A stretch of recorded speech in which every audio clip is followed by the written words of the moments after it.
जो लोग स्पीकिंग को जानते हैं और स्पीकिंग को समझते हैं, क्योंकि हम सब लोग उसी प्रोफेशन से हैं फॉर द लास्ट 15-20 years और इवन 40 years, तो वो एक चीज जानते हैं, जो आखिरी स्पीकर होता है, जैसे अंग्रेजी में तो कहते हैं saving the best for the end, जिसे कहते हैं, जिसे आइसिंग, क्या कहते हैं, आइसिंग ऑन द केक, वो वाला एंगल भी होता है। लेकिन स्पीकिंग वाले लोग जानते हैं कि आखिरी स्पीकर जो होता है उसको हम ग्रेव यार्ड शिफ्ट कहते हैं। हम कहते हैं जब वो टाइम है जब हर बंदा थक चुका है, सो रहा है या तकरीबन मुर्दा है, तो उस वक्त फिर हम उस बंदे को बुलाते हैं जो उन मुर्दों को जिंदा कर सके। ठीक है, तो हमारे जो आखिरी स्पीकर है वो बड़ा कमाल का स्पीकर है। और मैंने जितना देखा है, I actually call him a drill sergeant. Speaking में मुख्तलिफ लोगों के मुख्तलिफ निश होते हैं, और सुहेल जिंदानी का जो निश है वो है विपिंग पीपल अप और गेटिंग थिंग्स डन। ये बड़ा जरूरी है, क्योंकि ये बहुत से कमेंट्स ऐसे जिस तरह के पूरी जिंदगी में बातें सुनता रहा हूँ, ये अच्छी अच्छी बातें जो कुछ आपने भी सुना, this whole thing is absolutely useless if you don't put it to work. तो हमने इसको लिव कैसे करना है? Sohail Zindani is actually going to exactly focus on that aspect. He's speaking on courage is not an option. आप में से कौन है जो सोहेल जिंदानी को नहीं जानता? He believes in a world of work where everyone can thrive and be their natural best while experiencing a sense of advancement and belonging. For more than 14 years, he's actually practicing this. He is one of the most sought after speakers in the country. और जो तीन लफ्जों में अगर sum up किया जा सके what Suhail does, he is unconventional, simple and witty. So we are going to actually witness some sparks, some flames now. Over to Suhail Zindani. Wonderful, thank you. मैं घड़ी देख रहा था और मुझे लगा कि अगर ये थोड़ी देर में मेरी बारी नहीं आई तो मुझे फिर अनाउंसमेंट करना पड़ेगा, मुसलमानों को इफ्तार के वक्त के बारे में बताना पड़ेगा, लेकिन ग्लैड उससे पहले मुझे मौका मिल गया बोलने का। I am very happy, I have been listening to all the amazing speakers and learning from them. मेरा मानना ये है कि हालात अच्छे हो या बुरे, कोविड हो या ना हो, रिसेशन हो या ना हो, टाइम फॉलो करना चाहिए और मैं अपना टाइम पूरी तरह फॉलो करूंगा। I will make sure that my speech is fast, is furious. That's how I normally speak. मुझे कभी रोजा नहीं लगता while I speak, so I'll make sure I speak with the same level of enthusiasm that I do. And how I'm going to place myself, very simple mechanics. मैं एक कहानी सुनाऊंगा, 3 बातें करूंगा और मैं बाय कर दूंगा। Let's begin with a कहानी। 3 जनरल, रिटायर्ड जनरल्स बैठे हुए थे, यही नथिया गली के यहाँ कहीं थे, मुझे नहीं पता, लेकिन 3 जनरल्स बैठे हुए थे और बैठे बैठे वो थोड़ा, बल्कि मैं नथिया गली गलत कह गया, ये इस मुल्क में नहीं थे, बेकार मेरे पे फिर अलग इल्जाम ना लग जाए, वो इस मुल्क में ही नहीं थे, लेट्स कट इट शॉर्ट, इस मुल्क के जनरल्स नहीं है वो, तो वो किसी बाहर मुल्क में किसी बिल्कुल पहाड़ी इलाके में बैठे हुए थे और उनके पीछे उनके फोर्स के लोग खड़े हुए थे। ये लोग शाम का टाइम था तो they were just having some drinks, and अब वो ड्रिंक्स का डोज थोड़ा ज्यादा था उनपे, तो गुफ्तगू करते करते पहले वाले जनरल ने कहा कि मेरी टीम के जो लोग हैं ना वो इतने करेजियस हैं कि तुम्हारी टीम के हो ही नहीं सकते। उसने कहा अच्छा, बोला करके दिखाओ, तो उसने एक बंदे को बुलाया, बोला इधर आओ। उसने कहा जी सर। बोला ये खाई देख रहे हो, छलांग लगा दो। उसने छलांग लगा दी, जाहिर सी बात है मर गया। दूसरे जनरल ने कहा ये कुछ भी नहीं है, मैं तुम्हें दिखाता हूँ। तो दूसरे बंदे ने अब आप भी दिखाया, तो उसने अपने बंदे को बुलाया, उसने कहा ये देख रहे हो, ये जो पानी बहता हुआ जा रहा है जो फिर आगे जाके खाई में गिरना है, इसने बॉल फेंकी और बोला जाके इस बॉल को ले आओ।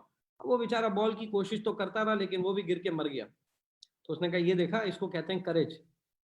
फिर बारी आई तीसरे जनरल की। तीसरे जनरल ने कहा ये करेज कुछ भी नहीं है जो मेरे लोगों की करेज है। बोला सही है तो वो दिखाओ। उसने एक बंदे को बुलाया अपने, उसने कहा यार बात सुन, तू एक काम ये कर, पहले खाई में कूद, वहां से बाहर आ और फिर पानी में जाकर मेरे लिए बॉल लेकर आ। तो उसका जो सबॉर्डिनेट था ना, उसने कहा देखें यार बॉस, बात यह है जनरल साहब कि इस वक्त आप पे बहुत चढ़ गई है और आप बिल्कुल बहकी बहकी बातें कर रहे हैं, और मेरा मशवरा आपको ये है कि आप थोड़े नॉर्मल हो जाएं फिर हम बात करेंगे। और ये कह के वो चला गया। तो वो दूसरे हंसने लगे, उसने कहा ये क्या करेज है? उसने कहा यही तो करेज है। उसकी करेज ही ये है कि उसने अपनी बात की।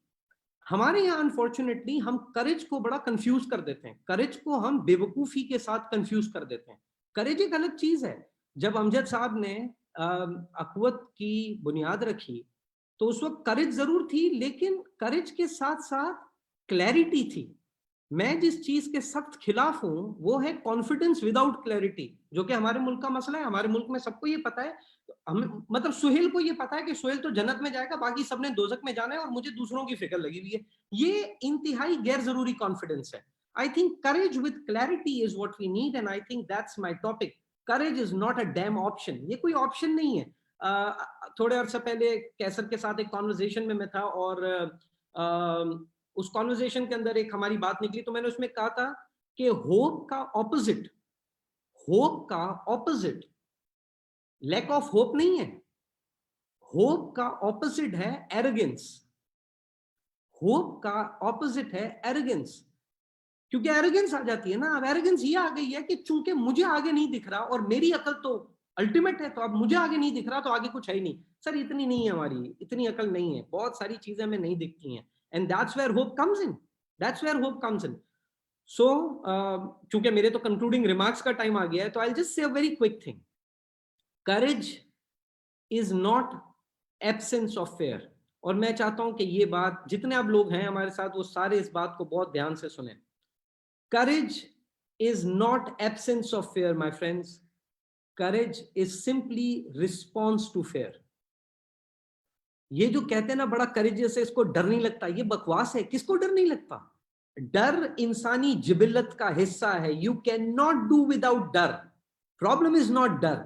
अगर मुझे कोई कहे कि या इन लोगों को डर नहीं लगता, ये कैसे चलेगा, काम कैसे चलेगा, घबराहट नहीं होती, नहीं नहीं नहीं, ये नहीं हो सकता, मैं मान ही नहीं सकता। ये इंसानी फीचर नहीं है। करेज लैक ऑफ फेयर नहीं होता, it's a response to fear.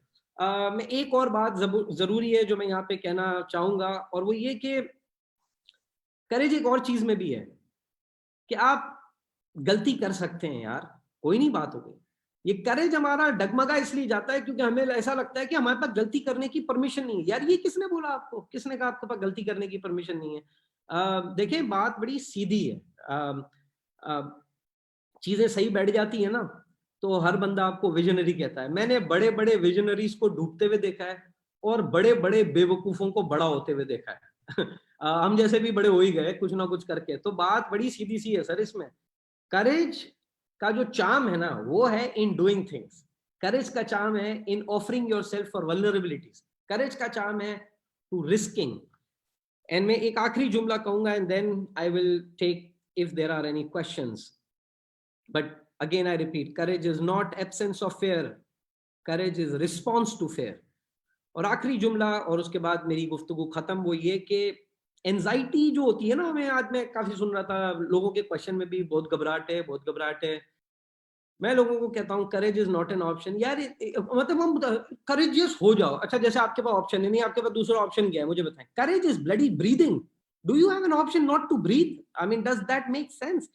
मैं सोच रहा हूं कि मैं सांस लूं या नहीं लूं। You don't have a bloody option.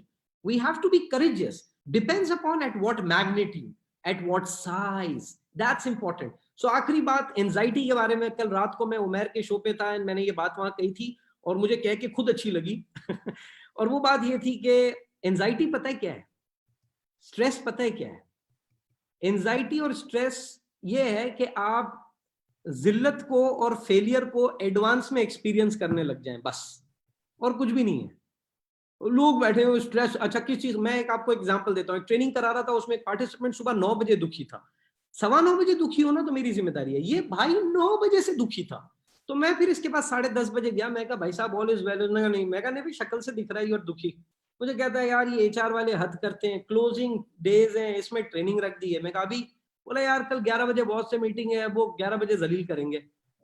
मैं कहा कंफर्म है वो जलील करेंगे? उसने कहा क्या मतलब है, कल काम देना, वो काम नहीं दिया मैंने। नहीं, मैं कहा मतलब आप 100% श्योर हैं कि वो जलील करेंगे? तो वो थोड़ा सा ऑफेंड हो गया। उसने कहा मैं आपको पेपर पे लिख के दे दूं वो जलील करेंगे? मैं कहा नहीं, मैं खाली चेक करना चाह रहा था कि आप कंफर्म है। तो उन्होंने कहा हूं। मैं कहा नहीं, मतलब मेरा ये कहना है कि अगर आप इतने ही कंफर्म हैं कि कल 11 बजे आप जलील होंगे, तो अभी से तैयारी क्यों कर रहे हैं जलील होने की? कल 11 बजे एकदम फ्रेश जलील हो जाइएगा, उसमें रिहर्सल की क्या जरूरत पड़ गई आपको? That's what I say. Anxiety, stress, is your own self-constructed nonsense which nobody can help you with, but only you. It's how we have given access to the world to reach us. आखिरी जुमला, और वो ये, दुनिया कभी आपके हिसाब से नहीं होगी, दुनिया कभी आपके हिसाब से नहीं होगी। और इसमें कोई बड़ी बात नहीं है, कभी दुनिया किसी के हिसाब से, यार सोचे ना आरिफ, अगर दुनिया आपके हिसाब से होने लगी तो मैं कहां जाऊंगा यार, भाई का भी कोई मुकाम है यार, मतलब सबके हिसाब से ऐसे नहीं होता। दुनिया कभी आपके हिसाब से नहीं होगी। सवाल ये है कि क्या आप अपने हिसाब से हो रहे हैं? अगर आप अपने हिसाब से हो रहे हैं ना, बाकी खैर है, दुनिया देखी जाएगी। आप लोगों का बहुत शुक्रिया for tuning in. I understand I was last, but a lot of people who stayed by, so I think you people are generous, you people are amazing. I must say the work that Raila ने बात कही, मैंने थोड़े अर्सा पहले जो हमारा group बना हुआ है उस पर भी लिखी थी, अमजद साहब आपसे कभी मुलाकात नहीं हुई है, आपसे कभी वन ऑन वन गुफ्तगू नहीं हुई है, मैं जाती तौर पे आपको नहीं जानता, और मेरे ख्याल से ये आपकी कामयाबी है कि मैं आपको नहीं जानता लेकिन आपके इदारे को जानता हूं। And that is what leadership is all about. I think हमने लीडर को इतना ग्लोरीफाई कर दिया है कि वो कॉन्स्टिपेटेड हो जाते हैं, उनके पास सांस नहीं आ रहा होता क्योंकि इतने फेमस हो गए होते हैं। I think Amjad Saab, we need leaders like you, leaders who create institutions which are bigger than leaders. So thank you so much, sir. Grateful. Thank you.